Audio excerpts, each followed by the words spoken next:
olha só, a gente está voltando, eu sou Lunara Aires, estou cheia de conteúdo aqui para vocês no nosso canal oficial do Hack and Play. Muito conteúdo de comunicação, inovação, tecnologia e principalmente visão de futuro, porque o futuro já começou. E a gente está conversando agora com o Chico Saboia, que, olha só, vou ler só um pouquinho do currículo de trabalho, a história profissional e de contribuição do Estado de Pernambuco dele. Diretor superintendente do Sebrae Pernambuco, professor de Economia e Inovação da UPE, ex-presidente do Porto Digital, uma história de 11 anos, como a gente comentou, né? E com a graduação em Economia. Chico, seja muito bem-vindo ao nosso podcast Hack and Play. Conta pra gente desde já um pouquinho da tua história, já como eu mencionava aqui nos bastidores, antes da gente começar, as matérias todas que a gente acompanha sobre o Chico mencionam sempre o legado, as marcas e a história de Chico Saboia, né, à frente do Porto Digital. Então, seja muito bem-vindo e conta pra gente a tua história, Chico. Opa, coisa boa. Obrigado aí pela apresentação, pelo convite de estar aqui com vocês, compartilhando um pouco dessa história, dessas histórias que aqui no Recife são feitas e que aqui e acolá dão muito certo, e eu tenho muito orgulho de ter feito parte e fazer parte ainda, claro, de uma dessas histórias, que é o Porto Digital.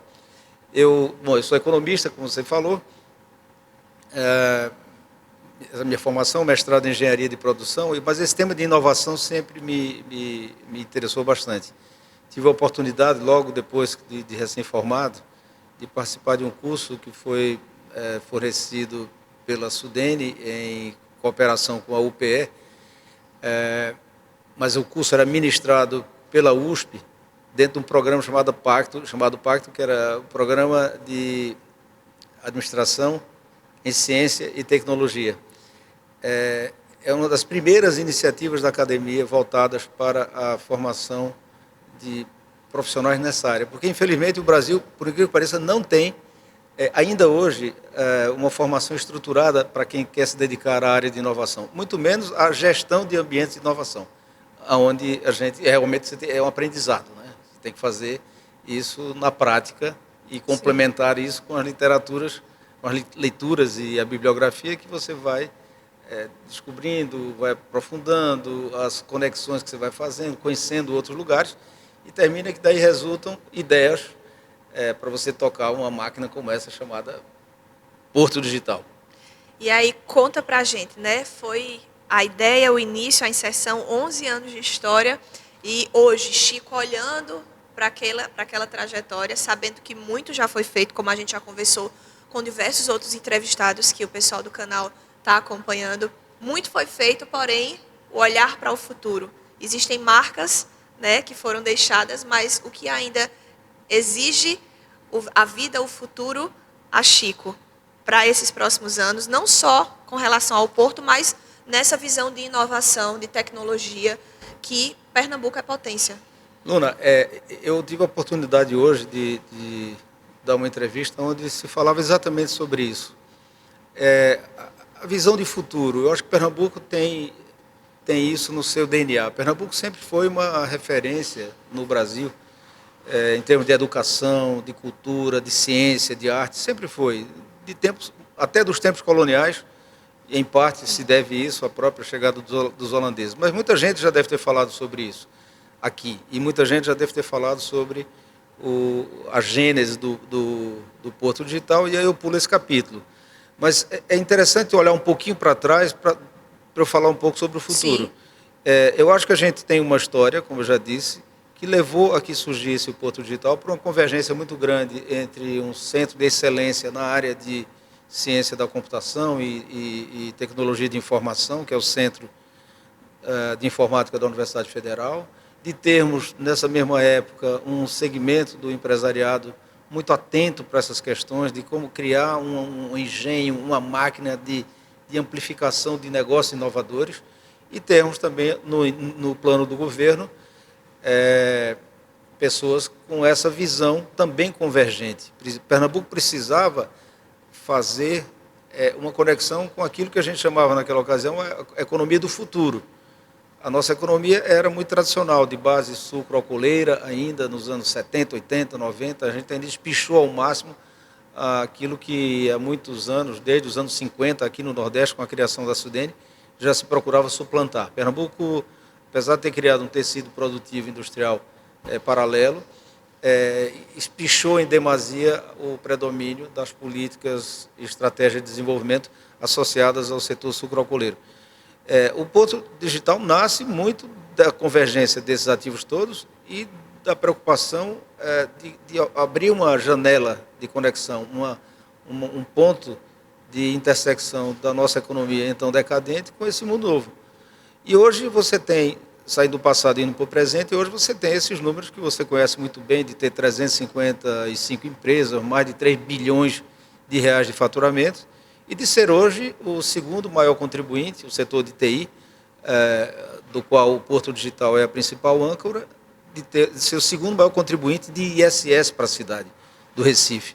Então, a tecnologia é parte já do presente da nossa cidade e em parte do Estado também. Agora, quanto ao futuro, o futuro é aquilo que a gente constrói todos os dias, hoje. O Porto Digital tem a felicidade, nesses seus 22 anos, de nunca ter se deixado seduzir pelo passado. Luna, é muito comum você ver empresas, grandes corporações privadas e ver muito mais ainda nas políticas públicas, um certo saudosismo. A gente tem um saudosismo que eu acho que é do fado, uma das nossas heranças portuguesas, é o saudosismo que é simbolizado para os nossos irmãos portugueses através do fado e para nós um traço de passado, de melancolia, de saudade. Eu digo isso porque as estratégias presentes das nossas melhores iniciativas são impregnadas de passado, quando a gente deveria ter estratégias presentes impregnadas de futuro. Por isso que é importante que existam ambientes como o SEBRAE, que dialogam, como o SEBRAE, também o SEBRAE, mas no caso o Porto Digital, que dialogam com o futuro mais do que outros. Dialogar com o futuro não é mistério, não é coisa de parapsicologia, não é coisa de quiromancia, de cartomante, nem de vidente. Dialogar com o futuro é você interpretar os sinais que vêm do futuro, porque eles vêm. E eles vêm de diversas maneiras. Há técnicas para isso. Então, nesse momento em que a gente fala aqui, milhares de pessoas no mundo afora explorando novas possibilidades no campo dos conhecimentos, prototipando novas soluções. E essas coisas podem fazer algum sentido ou não podem fazer algum sentido.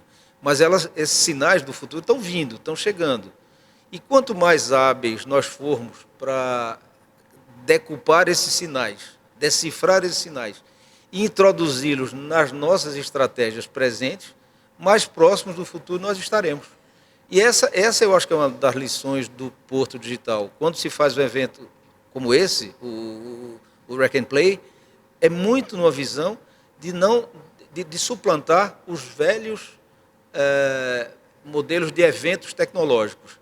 Eu sei que você vai perguntar alguma coisa sobre isso, eu lhe devolvo a palavra, mas quando for a vez de falar sobre Rec and Play, eu vou falar por que nasceu e como nasceu.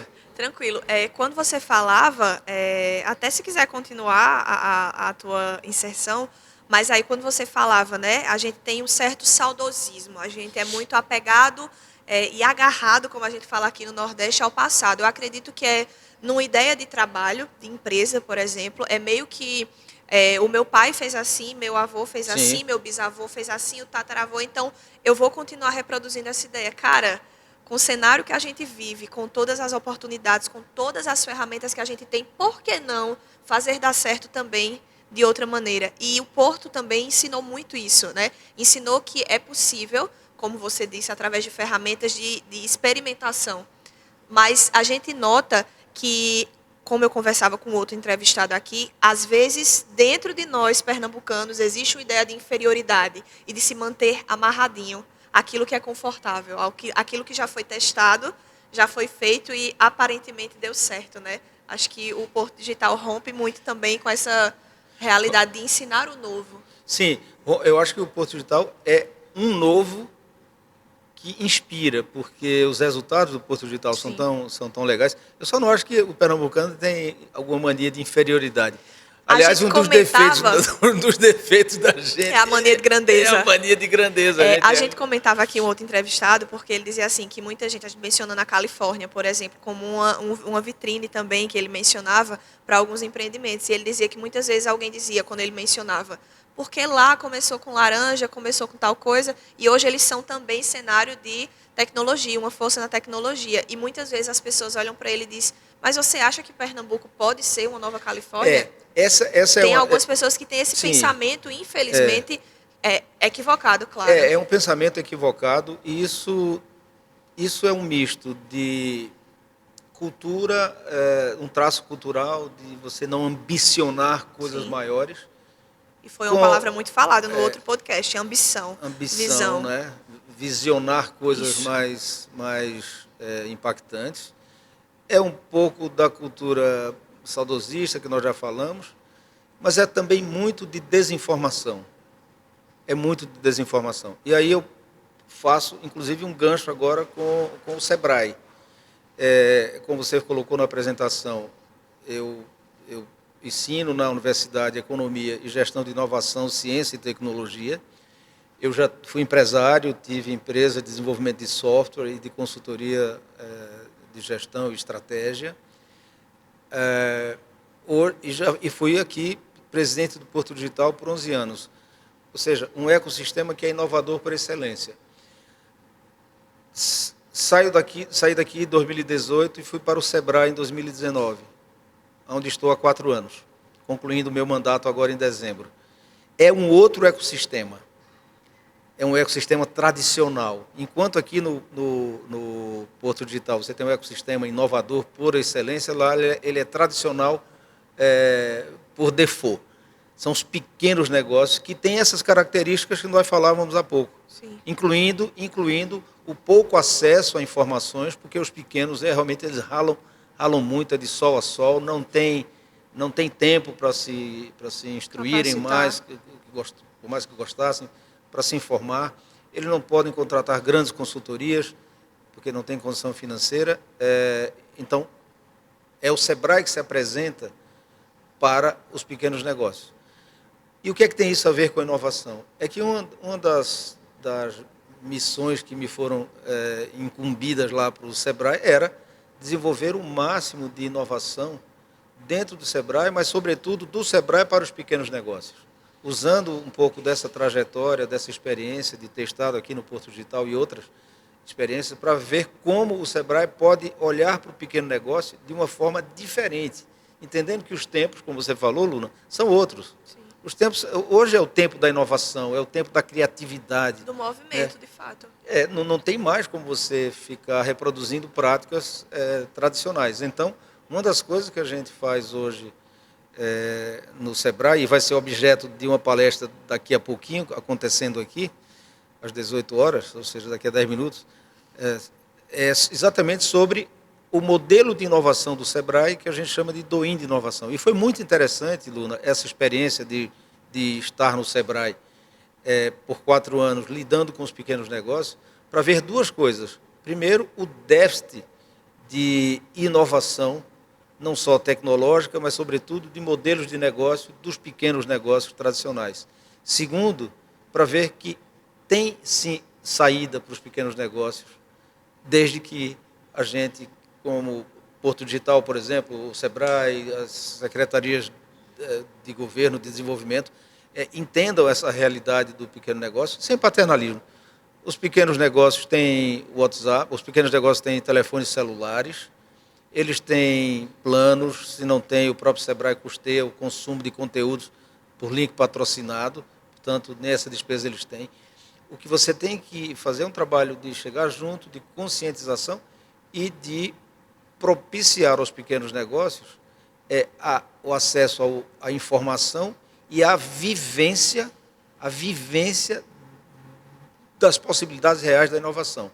E aí eu aproveito e convido você e a audiência, né, quem está aqui nos assistindo, a irem ao Sebrae para conhecerem o nosso espaço Conectados, que nós chamamos de espaço que propicia negócios mais digitais. O que é isso? Isso é um Living Lab.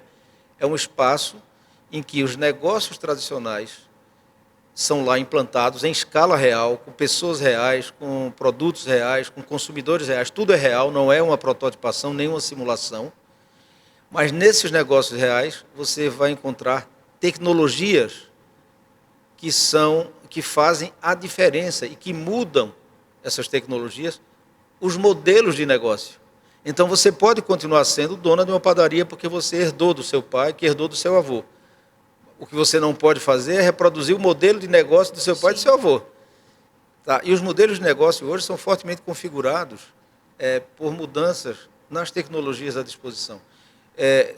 O Sebrae trabalha nesse espaço com 5 segmentos diferenciados, que são o segmento de bares e restaurantes, bares e lanchonetes é um, restaurantes outro, mini mercados outro, salões de beleza outro e lojas de confecção e roupas. Esses 5 respondem mais ou menos por 80% da clientela do Sebrae. Para todos eles, aqui no Sebrae Pernambuco e nas suas agências de Garanhuns, de Caruaru, de Serra Talhada, Araripina e Petrolina, nós temos esses Living Labs, são espaços vivos. Se você for hoje ao Sebrae Pernambuco, você vai ver uma loja de roupas, mas você vai ver um trocador digital, você vai ver um locker para que você possa fazer uma compra pela internet e, se não quiser pagar o frete ou esperar, você recebe um código e você destrava um locker físico para você próprio tirar a sua mercadoria. Você tem contador de acesso, tecnologia até antiga, mas extremamente importante, e assim vai. Ou seja, há sim possibilidade de você estabelecer um diálogo entre esses 2 ecossistemas. Repito, um ecossistema inovador por excelência, que é o Porto Digital, e um ecossistema de negócios tradicionais, que é pilotado pelo Sebrae. E concluindo essa fala, Luna, foi exatamente o que aconteceu. Nessa experiência de inovação do Sebrae, nós contratamos, através de uma encomenda tecnológica, exatamente o Porto Digital para dar suporte ao Sebrae no desenvolvimento de novas abordagens. E aí nós estamos com 7 soluções saindo do forno por um pool de várias startups. Foram mobilizadas 340 startups do Brasil inteiro. É um funil. Dessas 340, 23 fizeram o protótipo. Dessas 23, 20 fizeram o MVP. E dos 20 MVPs, 7 foram para a etapa do go-to-market. O Sebrae pagando para as startups desenvolverem soluções altamente inovadoras para o mundo do pequeno negócio. Por trás disso tem essa máquina, esse engenho chamado Porto Digital, que fez toda a gestão desse processo de inovação vivenciado lá pelo Sebrae. E aí agora, só para a gente encerrar, né, o nosso bate-papo tão agradável, né, mas o tempo passa voando, dentro de toda essa realidade que você falou, né, o Sebrae, o Porto Digital, até mesmo vocês como pessoas individuais em meio à sociedade, vocês executam a função de abrir a visão, ampliar o horizonte de profissionais, como você disse, que têm a vontade, têm a capacidade, mas às vezes não têm o entendimento, né? Dentro disso, já puxo a realidade do Rec and Play. Como é que surge, como é o xodó com esse projeto, com esse movimento, né, que, como outro entrevistado mencionou também, é a explosão, né, de visibilidade dos projetos e processos que vocês implementam nas empresas, no Porto, no Sebrae. Fala um pouquinho sobre o carinho com esse projeto. É isso mesmo, esse projeto é incrível. Vê só, a gente sempre achava, isso, vamos recuar no tempo, lá para 2014, 2015 mais ou menos, que nós já estávamos atrasados em termos de um evento de tecnologia que fosse a cara do Porto Digital, a cara do Recife. Mas o que a gente vê, sem mencionar aqui, mas todos devem até já ter na cabeça a qual evento eu estou me referindo, e outros, tem esses eventos grandes, internacionais, eventos de tecnologia, e eles são muito cansados, eles são muito gastos. São eventos que se reproduzem ano após ano, primeiro em um lugar, depois vão perdendo audiência e vão migrando para outros lugares. Mas são eventos em que você não deixa nada na cidade. São eventos de puro entretenimento. Você passa 4 dias, 3 dias, 2 dias num centro de convenções, e um centro de convenções é igual em qualquer lugar do mundo, você não vê uma cidade ali, e depois vão embora. Levam a grana da meninada que paga para participar, os apoios públicos, porque eles pedem grana de governo, prefeitura, etc, etc, e assim vão embora. E esse não era um evento que a gente queria, não seria um evento que tivesse a cara do Porto Digital. Daí veio a ideia de trabalhar a componente inovação, empreendedorismo, cultura, arte, tecnologia, negócios, tudo junto e misturado, tudo convergindo para um troço chamado cidades. O Hack and Play é um evento de cidade. E não é uma cidade qualquer, é da cidade do Recife. Assim como o Texas tem na cidade de Austin o SXSW, não sei se você conhece, o South by Southwest, que é o maior evento de tecnologia e criatividade que muito nos inspirou nesse desenho aqui do Hack and Play. Então, a gente foi maturando essa ideia até que em 2017 a gente faz a primeira edição do Hack and Play com essa filosofia. É um evento que acontece em vários lugares. Hoje são 23 espaços diferentes, indoor, são 15 espaços diferentes, outdoor, praça, ponta de rua, tudo isso acontecendo simultaneamente. Eventos. Simultaneamente. São mais de 600 atividades que acontecem em 4 dias. E 4 dias não foi à toa. 4 dias é o tempo de um carnaval. E a gente diz, vamos fazer, inclusive, para trazer muito para a nossa realidade, um evento que tivesse a vibe de um carnaval. E aí a escolha dos 4 dias tem uma associação clara. Essa forma, esse conceito muito livre, muito solto, das pessoas consumindo a cidade, andando pelo centro da cidade do Recife, entrando no edifício antigo e lá assistindo a uma palestra, entrando no outro, vendo uma oficina de prototipação de tecnologias robóticas, entrando no outro,